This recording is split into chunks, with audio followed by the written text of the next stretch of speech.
Surat police commissioner Anupamsinh Gehlot, અધિક police commissioner Mahendra Bagadiya, નાયબ police commissioner નિધિ ઠાકુર અને મદદનીશ પોલીસ કમિશનર દેસાઈની સૂચનાને લઈ પીઆઈ કેડી જાડેજાની ટીમ તપાસમાં હતી ત્યારે અરનામ હેડ કોન્સ્ટેબલ હરપાલસિંહ, સિદ્ધરાજસિંહ, શૈલેષભાઈ, રાજેન્દ્રસિંહ, શક્તિસિંહ અને અરનામ પોલીસ કોન્સ્ટેબલ મયપાલભાઈને મળેલી બાતમીના આધારે 2 દિવસ અગાઉ સાસુ રત્નાબેન સોનવણે પર જ્વલનશીલ પદાર્થ નાખી દીવાસળી ચાંપી દઈ આગ લગાડી હત્યા કરનાર જમાઈ મનોહર મહાજનને ઝડપી પાડી સળિયા પાછળ ધકેલ્યો, જે અંગે મદદનીશ પોલીસ કમિશનરે વધુ માહિતી આપી હતી.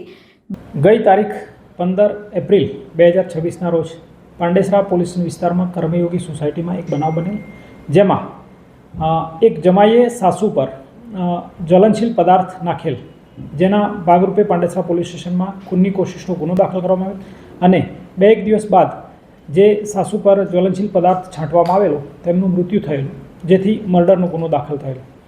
આરોપી મનોહર નાઓ હતા, જે બનાવ બાદ ભાગી ગયેલા હતા અને પાંડેસરા પોલીસે તેમનો સર્વેલન્સ કરીને ટ્રેક કરીને તેઓને ગઈકાલે એરેસ્ટ કરેલા છે.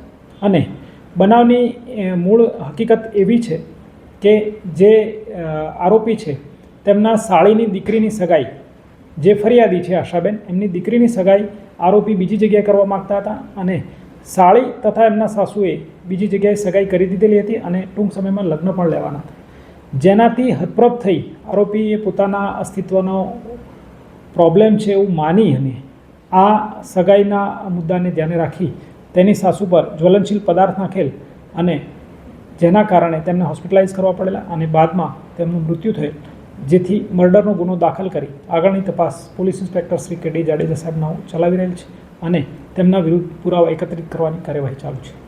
જે સાહેબ આરોપી શું કરતો હતો અને જ્વલનશીલ પદાર્થ છે ક્યાંથી લાવ્યો?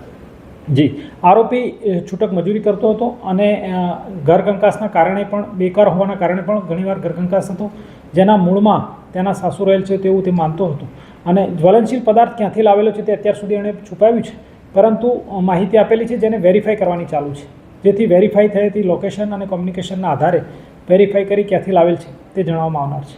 આરોપી પર કોઈ અગાઉ પણ કોઈ ગુનાહિત ઇતિહાસ ખરો? ના, આરોપીનું આ પ્રથમ જ બનાવ છે અને પહેલી વાર જ ગુનો દાખલ થયેલ. અગાઉ કોઈ ધમકી આપ્યા હતા કોઈ સાસીને? ના, તેઓના કૌટુંબિક પારિવારિક ઝઘડાઓ વિશે ક્યારેય કોઈ પોલીસ ફરિયાદ, અરજી કે રજૂઆત કે કોલ મળેલ નથી. આ ઓલ ઓફ સડન પ્રોવોકેશનથી જ બનેલ બનાવ છે. Bureau report S9 news, Surat.